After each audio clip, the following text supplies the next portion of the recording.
Buenas tardes para todos. Soy Nancy Patricia Gutiérrez, consejera presidencial para Derechos Humanos y Asuntos Internacionales. Les damos la bienvenida a esta conversación dentro del ciclo de conversaciones sobre los derechos económicos, sociales, culturales y ambientales.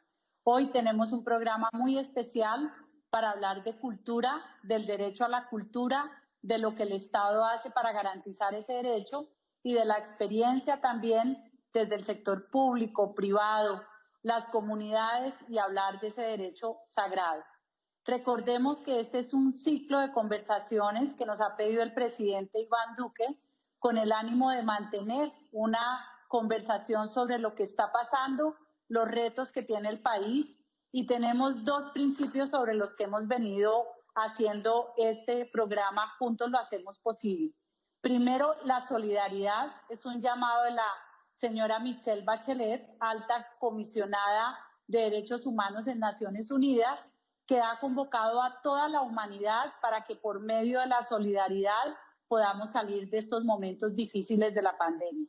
Y en segundo lugar, la resiliencia, que ha sido un llamado del presidente Iván Duque para que como colombianas y colombianos logremos pasar estos momentos difíciles y podamos reconstruir ese tejido social que indiscutiblemente es muy importante alrededor de la cultura. Además, porque la Carta de Naciones Unidas desde el comienzo previó que el derecho a la cultura, es decir, la posibilidad de acceder a las tradiciones y a las posibilidades del ejercicio cultural, nos permita también una construcción social.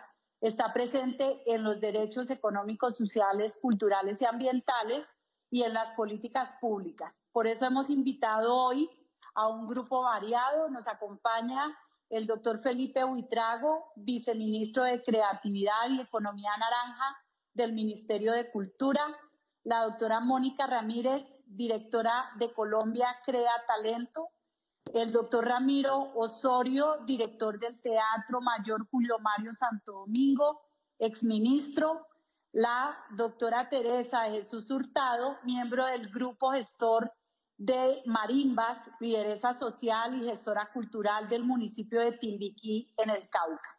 Entonces, con ustedes pues vamos a hablar básicamente de dos temas. Primero, lo que ha hecho el gobierno, doctor Felipe, para garantizar efectivamente ese derecho y ese acceso a la cultura, también dentro de las obligaciones del Estado, también mirando cómo la actividad cultural puede ir más allá, generar productividad, generar nuevos espacios de trabajo para la gente. Y en segundo lugar, los retos que tenemos para mantener el acceso a toda lo que tiene el universo de la cultura, las diferentes actividades. Básicamente, entonces, es lo que nos convoca en el día de hoy y voy a darle la palabra a Felipe Buitrago para que nos cuente esa visión de gobierno frente a las políticas públicas que garantizan el derecho a la cultura. Muchas gracias, consejera. Un saludo para quienes nos acompañan, para Teresa, para Mónica, para Ramiro, gran amigo, con quien siempre es muy grato compartir estos espacios. Básicamente, consejera y todos los que están escuchando, la Constitución Política reconoce a Colombia como un Estado pluriétnico y multicultural y además consagra el derecho fundamental al disfrute y a la expresión de la cultura como un derecho fundamental que tiene que ser validado y garantizado por el Estado. En ese orden de ideas, el Estado colombiano, a lo largo de la última década del siglo pasado, desarrolló una serie de mecanismos, algunos de los cuales que nos acompaña Ramiro fue uno de sus protagonistas en la formulación de un plan de cultura 1992-1994, posteriormente la creación del Ministerio de Cultura en 1997 con la Ley 397, siendo Ramiro el primer ministro y además el último director de Colcultura, que era la entidad que antes desde el Ministerio de Educación velaba por estos derechos. A partir de la Ley General de Cultura, se generan entonces una serie de instrumentos. Primero, el Plan Decenal de Cultura 2001-2010, que sigue vigente y que en este momento, por mandato del Consejo Nacional de Cultura, estamos adelantando su actualización a la convergencia digital y pues obviamente también a la comprensión de nuevos derechos, además de la adopción de las convenciones de 2003 y 2005 de UNESCO. La primera es del patrimonio y la segunda es de la diversidad de expresiones culturales, ambas que no estaban sancionadas ni de las cuales era miembro del país al momento de la creación del plan decenal.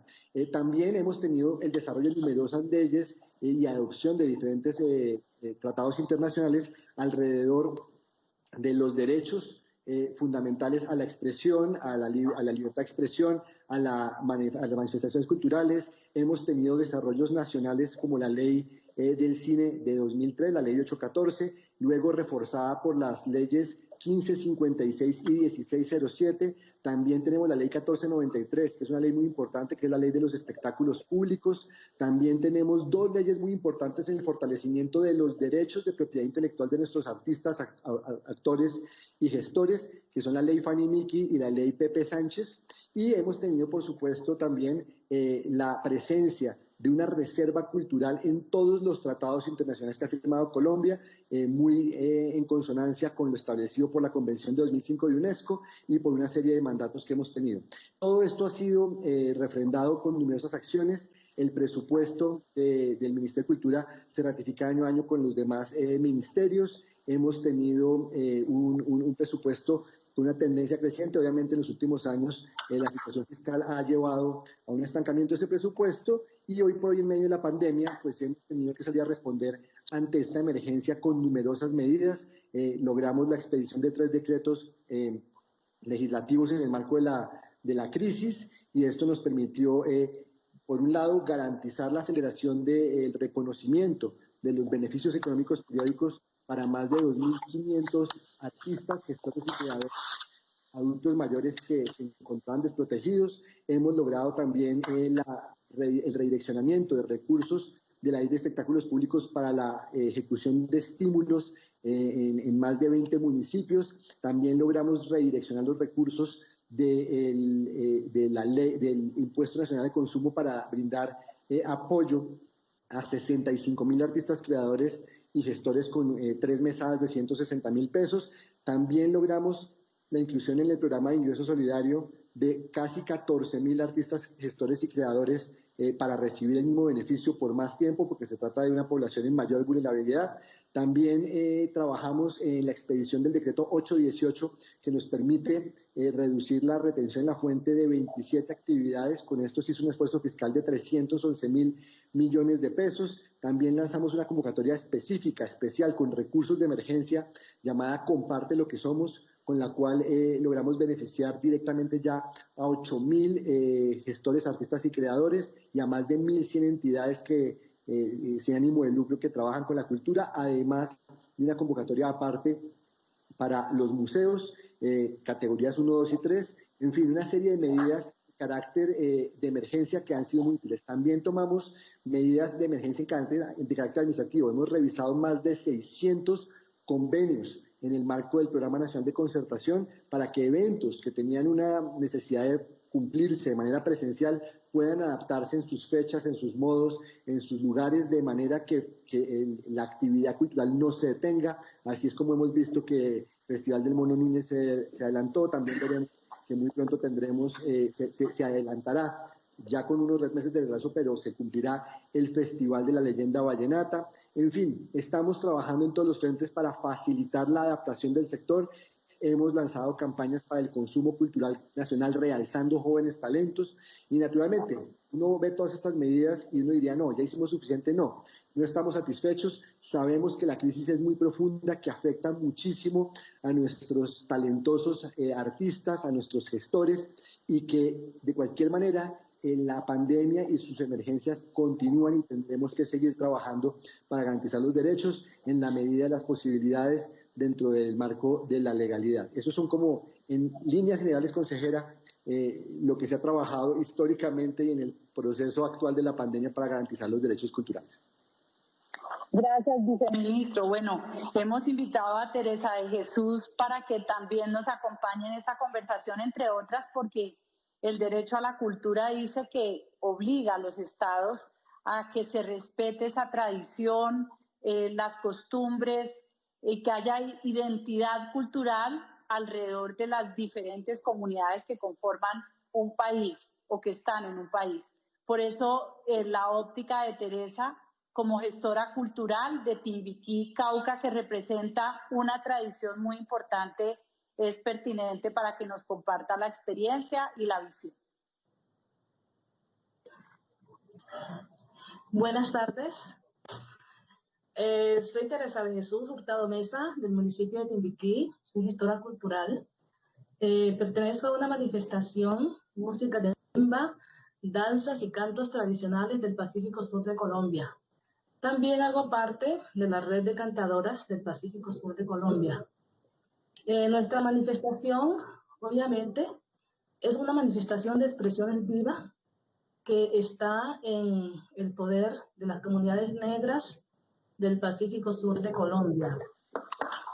Nosotros, la manifestación de música de marimba y cantos tradicionales, hemos encontrado 3 criterios de evaluación para poderla analizar, y es el primero, el étnico-territorial.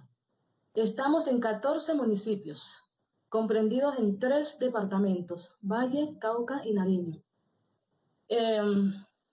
La vivencia que hemos tenido durante estos años, estos meses de pandemia, obviamente, han sido críticos, tal vez más fuertes que en otras épocas de cualquier virosis que haya tenido el Pacífico, dadas las condiciones de nuestra forma de convivencia. Y siempre por encima hemos estado resistiendo gracias a nuestra cultura, que ha sido la parte más importante que nos dejaron nuestros ancestros para la convivencia. Nunca nos hemos eliminar lo que tenemos, lo propio, es imposible. Tenemos el otro criterio de evaluación, que es lo artístico musical.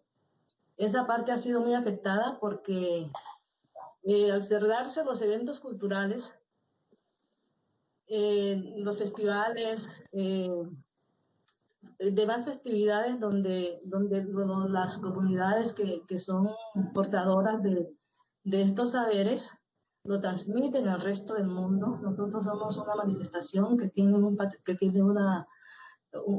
reconocimiento de la UNESCO como Patrimonio Inmaterial de la Humanidad, y tenemos un programa que es muy fuerte para nosotros de visibilizar nuestra cultura, donde traemos muchas modalidades del Pacífico, que es el Petróleo Álvarez. Vamos a ver si de forma virtual se hace, y allí podemos nosotros mirar de qué manera la parte económica se puede suplir. Pero hay otra parte más importante, que es la que no se puede organizar, que son nuestras fiestas patronales. Nosotros en el Pacífico, nuestra infraestructura de vivienda, las calles hacen parte precisamente de esa manifestación y de las viviendas. Y la parte que hasta ahora nos ha tenido vivos, nos ha tenido con un gran sentido espiritual, es esa parte espiritual, el criterio espiritual, que es el alma de nuestra manifestación. Yo escribí esto: esta es la que acompaña a todas las demás. Gracias a esta categoría hemos podido resistir al coronavirus y a todas las adversidades que se nos presenten.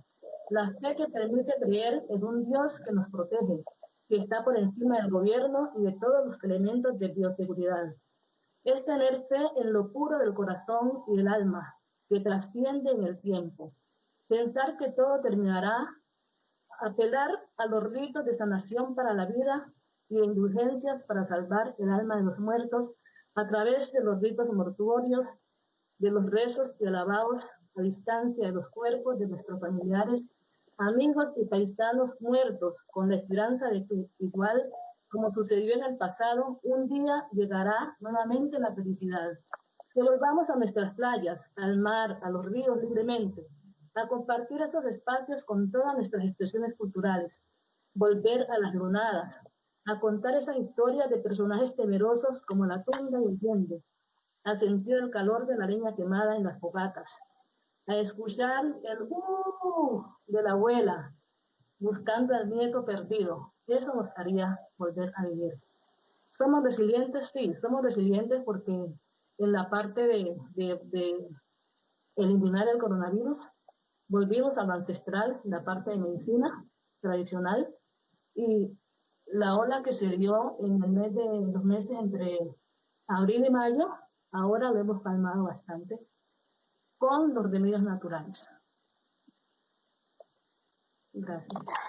Gracias, Teresa. Indiscutiblemente refrescante esa visión cultural desde nuestras tradiciones. Bueno, al exministro Ramiro Osorio, que tiene, pues como lo decía Felipe, un conocimiento, una trayectoria tan importante, vale la pena que nos cuente también el enfoque en cuanto al tema del acceso a los bienes y servicios culturales y cómo ese acceso a los bienes y servicios culturales garantizan efectivamente que todas las personas, dentro de la libertad que debemos tener, podamos escoger a qué actividades culturales podemos entrar a acceder. Pero además de eso, la visión de una persona que conoce tanto al Estado y que, como lo decía Felipe, pues también ha sido partícipe de todas las decisiones estatales que se han tomado para garantizar el derecho a la cultura. Bienvenido, exministro.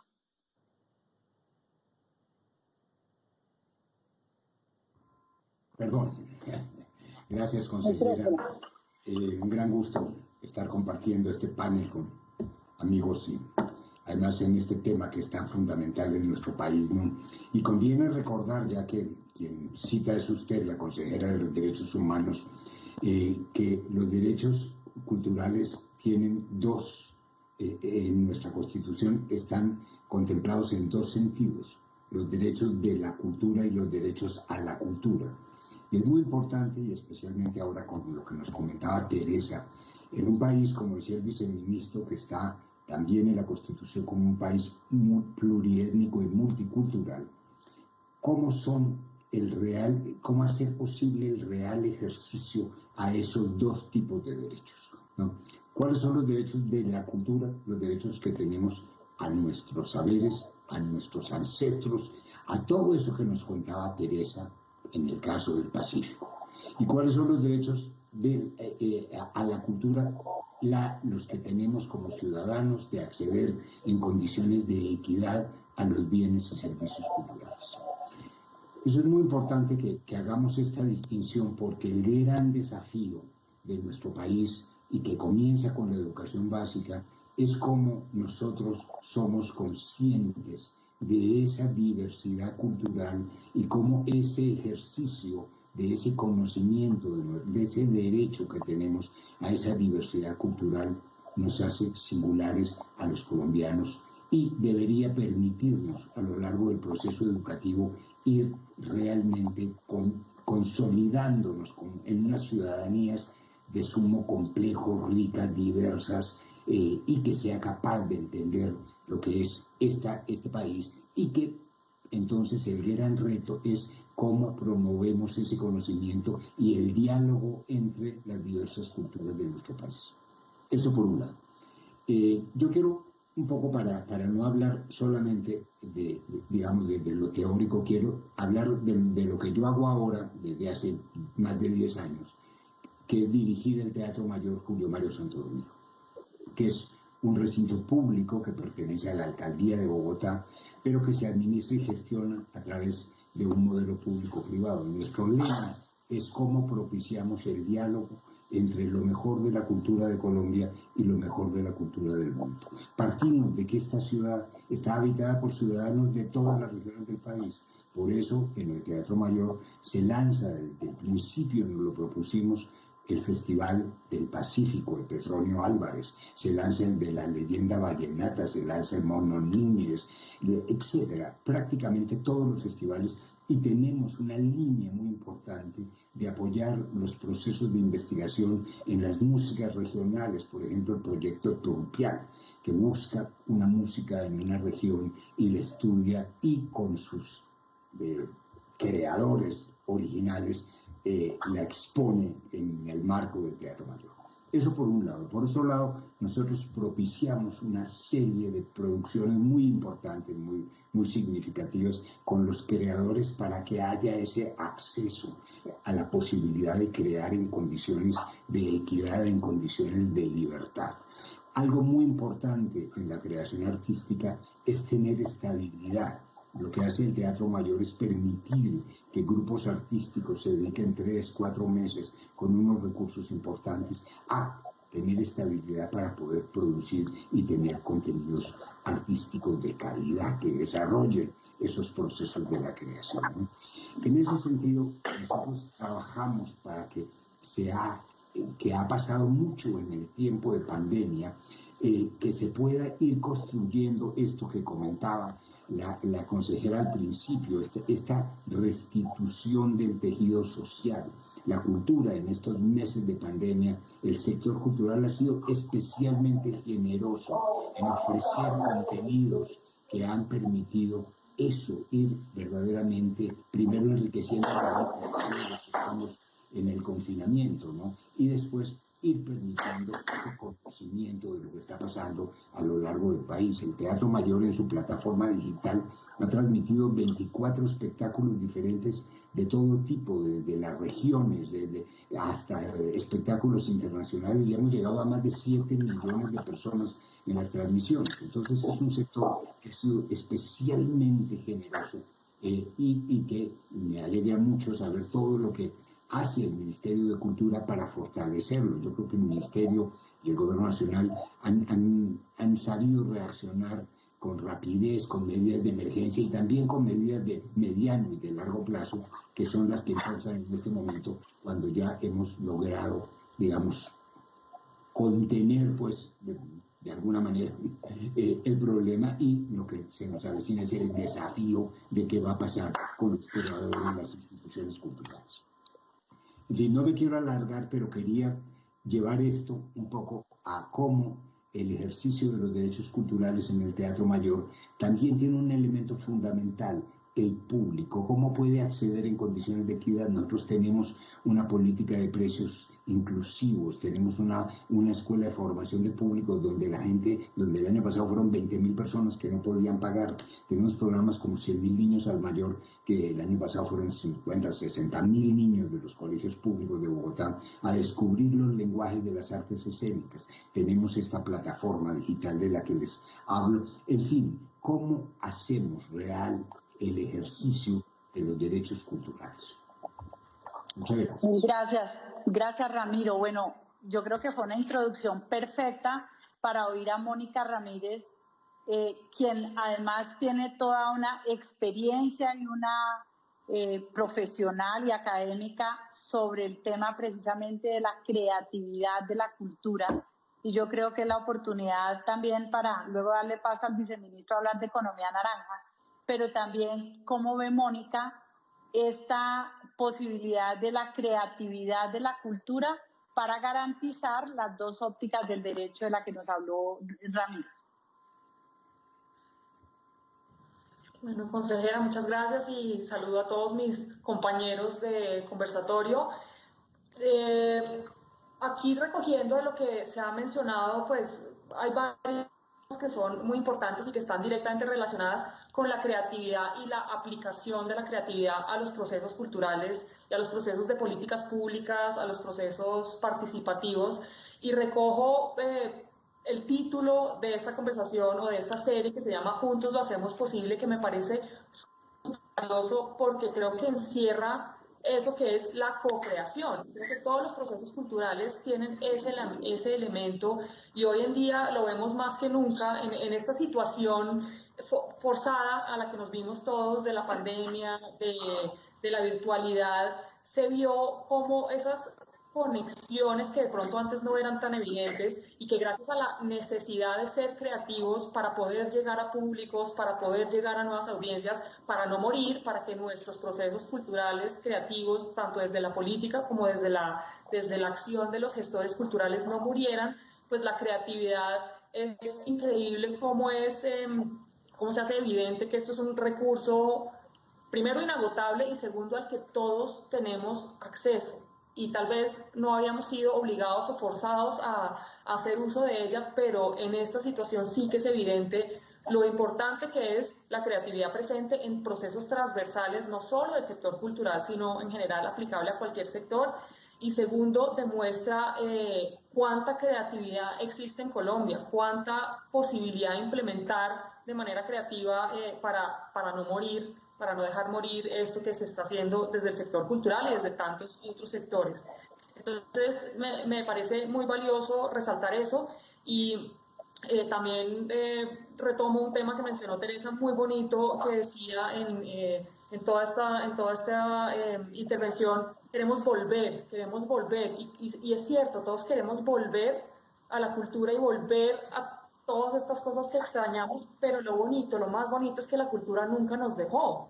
La cultura siempre ha estado ahí presente y siempre no solo presente, nos ha acompañado en todo este proceso que ha sido tan difícil y que ha requerido de tanta adaptación por parte de cada uno de nosotros y realmente muestra lo valioso que es la identidad cultural en un país. Yo he visto durante estos meses de pandemia, de cuarentena, de virtualidad, cómo nos acompaña nuestra música, cómo nos acompañan nuestras obras de teatro, cómo nos acompaña nuestra literatura y la gente compartiendo sus experiencias de nunca había leído a tal autor y lo descubrí, nunca había visto películas colombianas y las descubrí, nunca había oído a este grupo musical.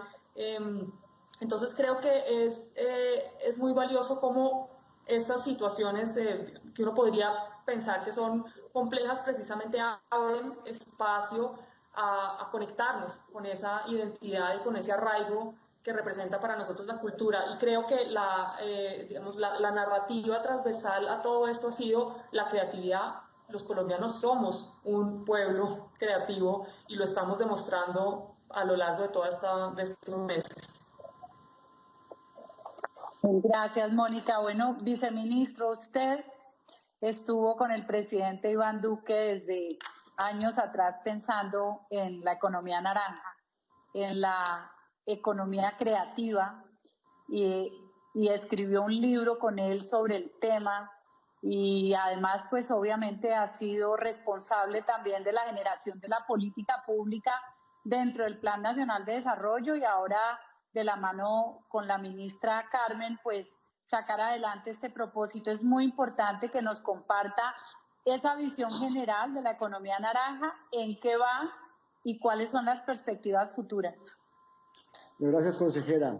Lo primero es destacar el contexto de la economía naranja. La economía naranja es una propuesta de un modelo de desarrollo centrado en la cultura, en la diversidad cultural como mecanismo de inclusión, mecanismo de oportunidades. Y en ese orden de ideas está fundamentado primero en la Declaración de México de 1982, Mundiacult, gran encuentro multilateral en el que se habla del desarrollo y la economía, donde del desarrollo y la cultura, donde la cultura es precisamente eso, un generador de oportunidades. Esto es lo que recoge nuestra Carta Constitucional, nuestra Ley General de Cultura, y es lo que UNESCO al unísono proclama en la Convención de 2005 para la protección y promoción de la diversidad de las expresiones culturales. Y la economía naranja está construida sobre esos elementos y precisamente sobre todo el trabajo que se venía haciendo en la OMPI, lo que se venía haciendo en UNCTAD, lo que se venía haciendo desde diferentes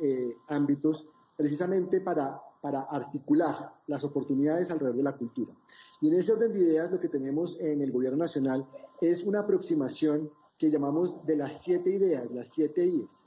La primera es la I de la información, donde fortalecemos los mecanismos de trabajo a través de los cuales construimos estadísticas y datos, a veces cuantitativos monetarios, a veces cuantitativos no monetarios, a veces información cualitativa. ¿Para qué? Para tomar mejores decisiones, para poder informar mejor nuestras políticas, para poder evaluar los efectos de nuestros programas. La segunda I es la I de las instituciones, porque necesitamos precisamente eso, un entorno favorable para que las decisiones se tomen de manera concertada.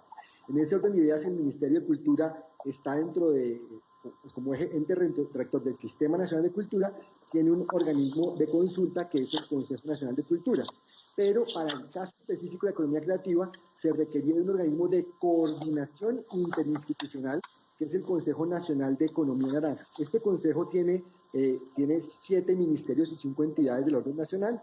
El primero obviamente es el Ministerio de Cultura, que lo preside, el Ministerio del Interior, que usted tuvo la oportunidad de regir y además fue la primera ministra que participó en este consejo, el Ministerio de Hacienda, el Ministerio del Trabajo, el Ministerio de Educación, el Ministerio de Comercio, Industria y Turismo y el Ministerio de Hacienda. A esto se suman el SENA, FINDETER, la Dirección Nacional de Derecho de Autor y también el DANE para las estadísticas y Planeación Nacional para efectos presupuestales. Estas dos entidades pues no son las únicas instituciones culturales, también estamos fortaleciendo a nivel local con 17 nodos departamentales de economía naranja en la construcción de agendas a partir de mapas de educación local que nos ayuden a captar agendas creativas para poder activar el desarrollo desde el local. Es decir, no es desde Bogotá cómo es que Nariño se debe desarrollar en economía creativa, no, es desde Nariño recoger las prioridades, las vocaciones y a partir de eso construir unos planes de desarrollo con enfoque creativo. La tercera I es la I de la infraestructura, es el gran ecualizador, es el nivelador de la cancha. Ahí tenemos muchos vacíos de infraestructura en los territorios, aunque a veces se nos va la mano con infraestructuras que están sobredimensionadas y no tienen contenido. Aquí hay que buscar un balance, tener casas de la cultura muy bueno, pero no sobredimensionadas, sino con contenido, con programas de sostenibilidad, con agendas de contenido de información musical, en espacios de clubes literarios, etcétera, etcétera, etcétera. La cuarta y es la de industria, aquí es el emprendimiento, es toda la articulación de la cadena, creación, producción, distribución y apropiación por parte del público. El contenido que un artista crea puede llegarle al público a través del mercado, por ejemplo, cuando uno compra una canción o compra un libro, o puede llegar a través de un mecanismo de no mercado, cuando uno tiene una exhibición pública en un espacio abierto, cuando hay un concierto financiado por la alcaldía. De cualquier manera, hay toda una cadena de valor donde hay muchísimos agentes, aparte del artista, que es importante fortalecer. Aquí entonces es muy importante el concepto de propiedad intelectual para que esas relaciones sean relaciones transparentes y mutuamente beneficiosas. La quinta I es la integración. Es donde entendemos que si bien hay expresiones locales de nicho, que tienen una proyección un poco más amplia, puede ser de región o puede ser de nación, es importante que haya integración de las regiones, de los mercados regionales para que estas expresiones tengan una posibilidad de llegar más lejos. Pero también hay expresiones que tienen una vocación global y ahí la integración internacional también es fundamental. No vivimos en un mundo aislado, vivimos en un mundo interconectado y el Internet sí ha hecho algo, es hacernos bien conscientes de lo interrelacionados que estamos todos y es un excelente vehículo de conexión local, regional e internacional. La sexta I es mi favorita, es la I de la inclusión, es entender que la cultura cumple un rol muy importante en la reparación, consolidación o creación del tejido social. Son los intercambios culturales los que nos permiten construir ciudadanías, en construir puentes de entendimiento, entender que las diferencias son oportunidades de construcción de imaginarios colectivos o de generar diferencias que también nos pueden servir para ser respetuosos de puntos de vista que nos hacen comunes. En ese orden de ideas, que nos ayuda a construir con inclusión cultura es precisamente eso, convivencia, y esa convivencia es fundamental y sí que la estamos viendo hoy por hoy en las zonas más afectadas por la violencia y en la reactivación y recuperación de los municipios PD. También eso nos lleva finalmente a la séptima I, que es la I de la institución. El sistema educativo es central, no solamente porque es importantísimo que tengamos mejor educación profesional de nuestros artistas y creativos, eso es fundamental, pero también es el rol que juega la cultura, que juegan las artes y el patrimonio en la formación básica primaria, en la formación básica secundaria. Entender que la formación artística y cultural no es o no tiene como propósito que tengamos más artistas. Maravilloso que un joven, que una persona, una niña en sus primeros años tenga la oportunidad de conectarse con sus talentos de temprano. Eso seguramente le va a dar mejores posibilidades de dedicarse al arte. Pero lo más importante aquí es que si todos los ciudadanos pueden encontrar en las artes, en el patrimonio, en la cultura, una formación integral de la mano de las ciencias, de la matemática, lo que tendremos entonces son mejores ciudadanos, porque las herramientas que nos dan la cultura para la vida son fundamentales. Nos dan la herramienta de la resiliencia, del pensamiento crítico, la capacidad de trabajo en equipo, el liderazgo, la paciencia, la disciplina, en fin, nos da empatía y nos permite precisamente entender que si bien nuestros derechos son importantes, el respeto por los derechos de los demás es igualmente importante. Y por lo tanto, estas 7 I's son la política integral de economía naranja, que como usted sabe, ministra y consejera, trabajamos de manera articulada con los 12 miembros del Consejo Nacional de Economía Naranja, pero en realidad somos 30 entidades que nos articulamos alrededor de este consejo y que hoy por hoy, entre 21 entidades ejecutoras, estamos adelantando inversiones o hemos adelantado ya inversiones por más de 1,4 billones de pesos, es decir, por más de 10 veces el presupuesto de inversión del Ministerio de Cultura. Eso que nos demuestra es que cuando entendemos el rol transversal y crucial de la cultura en nuestro desarrollo integral, podemos activar todas las oportunidades y trabajar en todos los frentes sin necesidad de enfocarnos únicamente en el Ministerio de Cultura. Podemos trabajar los temas de apropiación digital con el MINTIC, los temas de mejores condiciones laborales con el Ministerio de Trabajo, los temas de formación para el trabajo con el SENA, la responsabilidad del derecho de autor con la Dirección Nacional de Derecho de Autor, e inclusive podemos promocionar nuestra cultura internacionalmente a través de... Eso es como en rango general lo que estamos haciendo, consejero. Gracias, Felipe. Bueno, me hace pasarle la pregunta a Mónica, y es como de lo que hablaba el viceministro, cómo ese equilibrio entre el contenido, la creatividad, pueden garantizar la sostenibilidad de los proyectos culturales o creativos.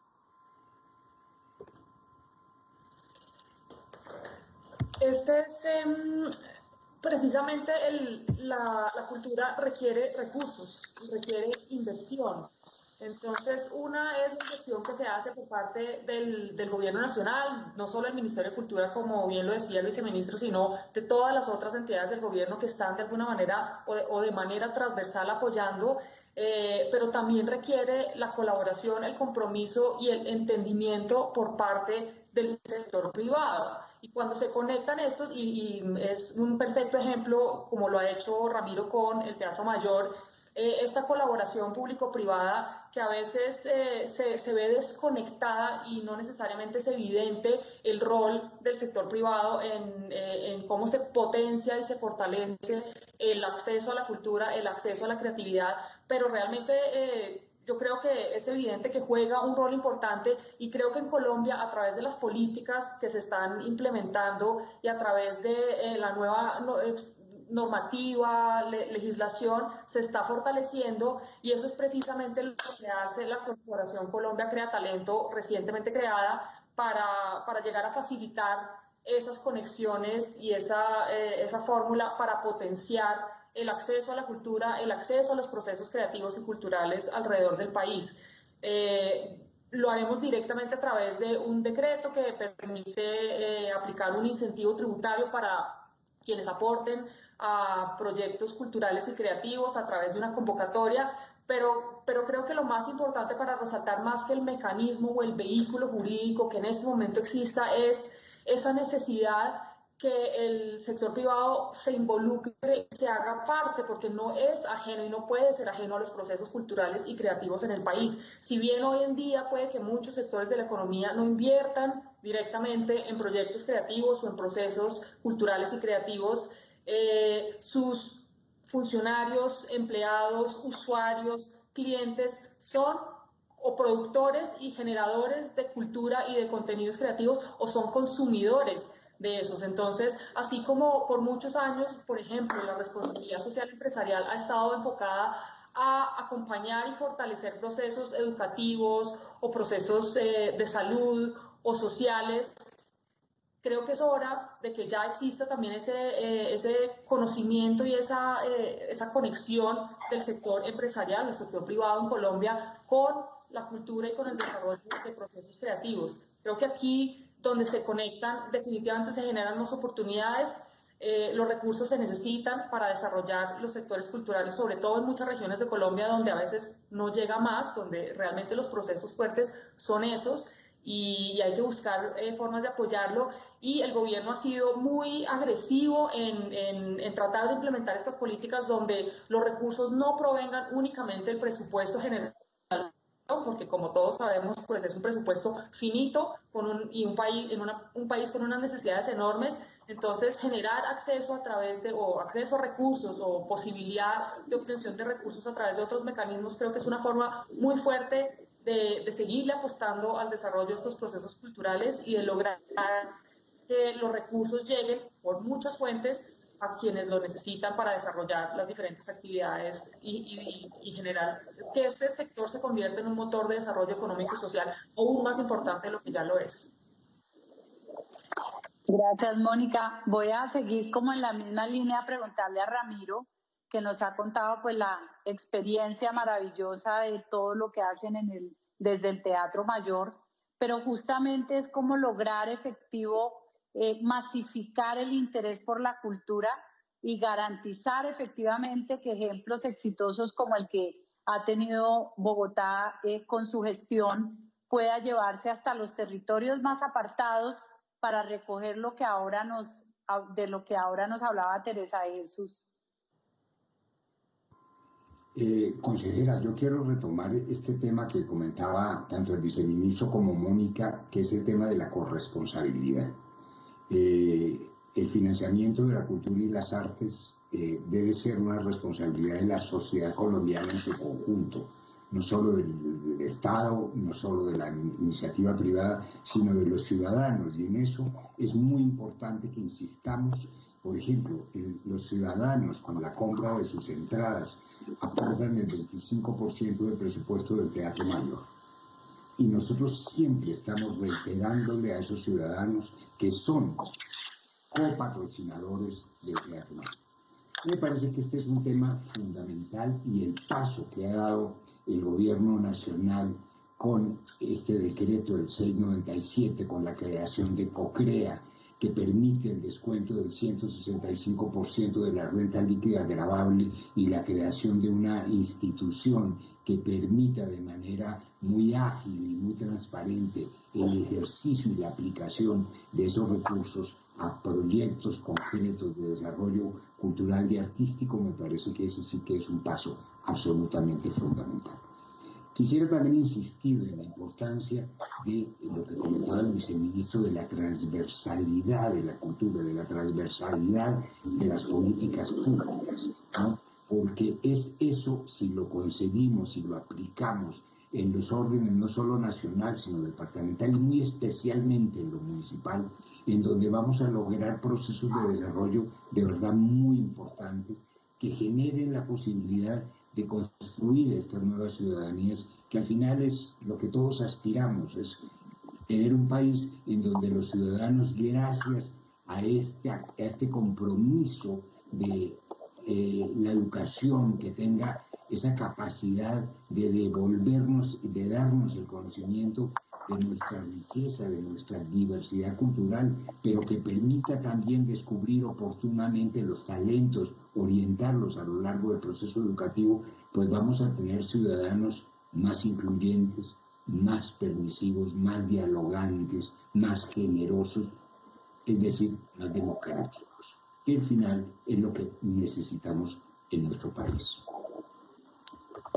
Bueno, ¿qué necesitamos, Teresa, en nuestro país para lograr esa integración multicultural que tenemos y fomentar ese del conocimientos del cual nos habló hace un momento?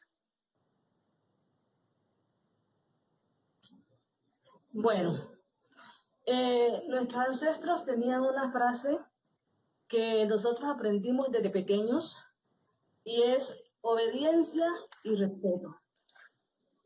Desde el más pequeño hasta el más grande debe estar dotado de obediencia y respeto. Eso nunca se nos va a nosotros de nuestro lado. Nosotros morimos con eso.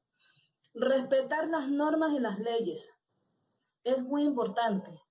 Respetar los decretos para cuando nosotros veamos socializa una ley de derechos humanos, de esa garantía que le da el Estado a los colombianos, llegue realmente a todos los colombianos, porque muchas veces nosotros nos quedamos con la alegría y el gozo de que vamos a disfrutar de unos programas que a la vez se van a consolidar en nuestros pueblos, y las personas profesionales que están dentro de las comunidades, esos padres que han mandado a estudiar, quieren tener un beneficio económico donde a través de aquellos programas culturales que esos intercambios culturales que se dan en Colombia, nosotros podamos tener acceso a ellos. Y resulta que si es un programa, por ejemplo, en el Pacífico, no tenemos autonomía. Unos talleres nos mandan personas de otros lugares. Entonces, nunca hay un incentivo para el verdadero gestor cultural del territorio, sino que quedamos siempre a medias, con programas a medias, programas que no se definen. Nosotros necesitamos que haya esa obediencia y ese respeto cada vez que se dé una ley, cada vez que se dé un decreto, para nosotros poder consolidar y hacer lo que realmente se planifica, lo que divulga el Estado, las convocatorias. Muchas veces nos llegan tarde, no tienen ese sentido étnico-territorial, ese enfoque territorial. Nosotros necesitamos que haya como más apropiación del territorio, pero también que nos den la garantía de nosotros poder lograrla. Nosotros hemos participado en muchos eventos y nos devolvemos otra vez con la ilusión de que eso va a ir más allá, que va a trascender más allá, y no pasa nada. Queremos como esa obediencia y ese respeto. Gracias, Teresa. Bueno, aquí está el viceministro y también Mónica tomando atenta nota de esas sugerencias que hace usted de la entraña territorial de nuestro Pacífico, precisamente para lograr que toda la institucionalidad y todo el diseño que se ha hecho para fomentar la cultura y la creatividad pueda llegar hasta los territorios. Y en eso, viceministro, el presidente Iván Duque hizo un llamado grande al país. Tenemos que acelerar la inversión que haya para poder generar empleo. Estamos en un problema muy grande, lo dijo el DANE ayer, precisamente se nos desbordó la tasa de desempleo en razón a la pandemia y aquí hay una oportunidad para la industria creativa. ¿Cómo aporta esa visión de industria creativa que logre mantener la esencia de la cultura, el respeto por las tradiciones y lo que nos debemos hacer todos para tener la resiliencia y salir adelante? Bueno, pues efectivamente, cuando miramos el comportamiento económico que se venía registrando en el sector cultura a través de la cuenta satélite de Cultura y Economía Naranja, encontramos que en 2019 llegamos a cifras históricas. Llegamos a 28,9 billones de pesos en valor agregado de la economía cultural. Llegamos a 596,000 empleos en el mes de diciembre de 2019. Estamos hablando de las cifras más altas en registro para el sector cultura colombiano. Y lo que encontramos aquí fue muy interesante. Encontramos que esto venía desarrollándose muy bien de la mano de un aumento sostenido del gasto de los hogares colombianos en bienes y servicios culturales. Durante el año pasado venía aumentando de manera sistemática, alcanzando un promedio del 5,8% de crecimiento real en ese consumo. Esto es muy importante. Empezamos en enero y febrero con cifras por encima del 7% y llegó marzo. Y no hay forma de exagerar los efectos de la pandemia en el sector.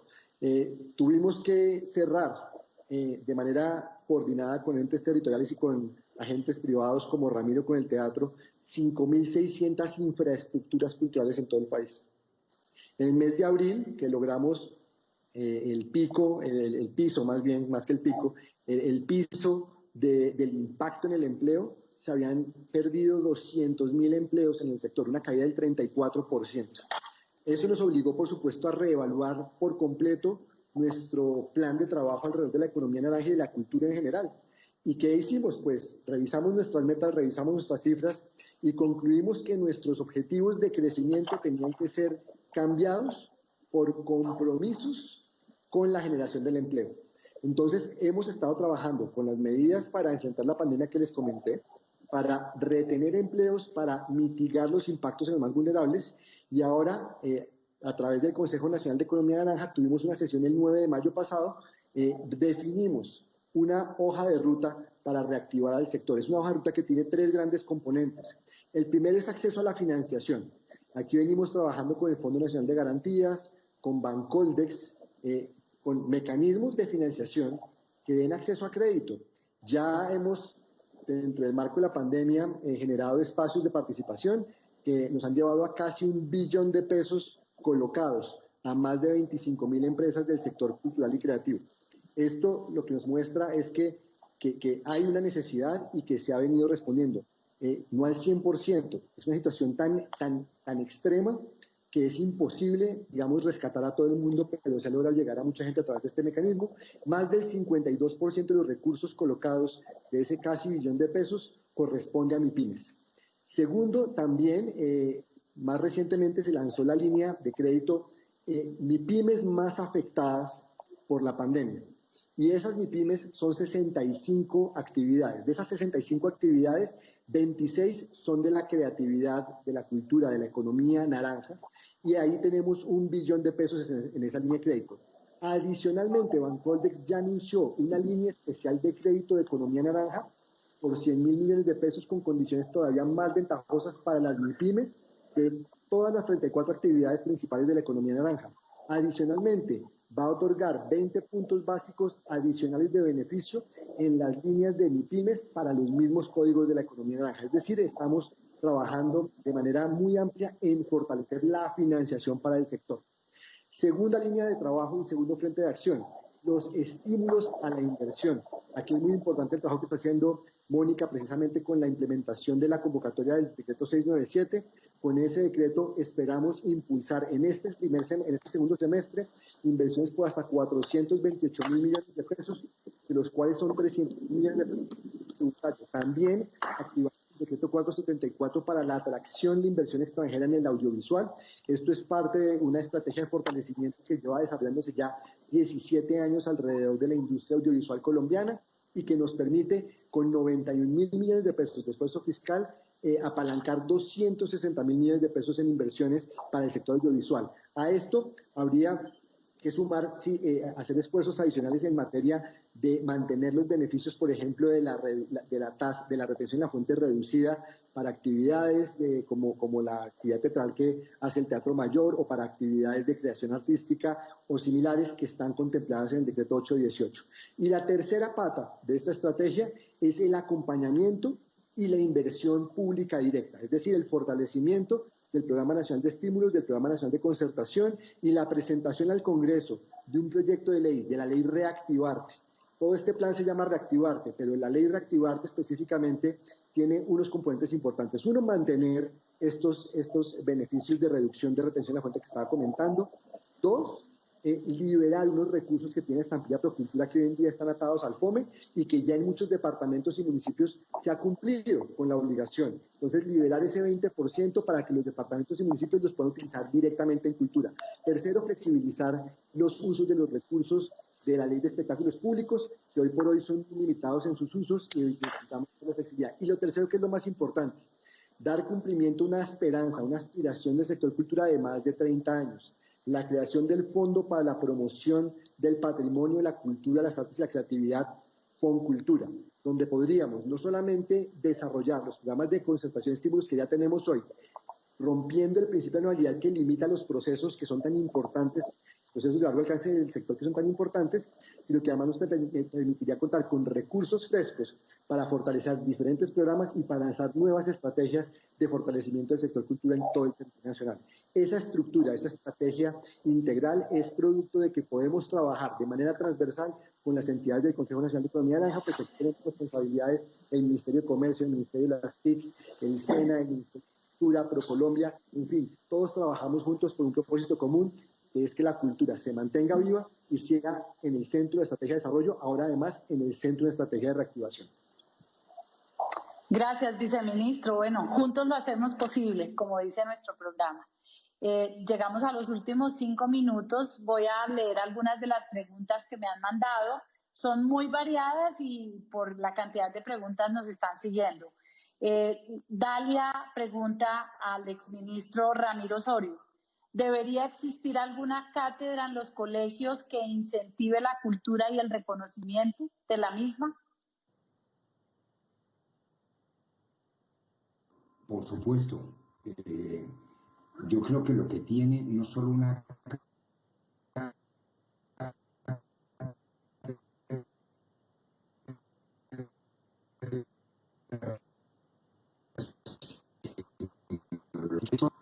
educación básica.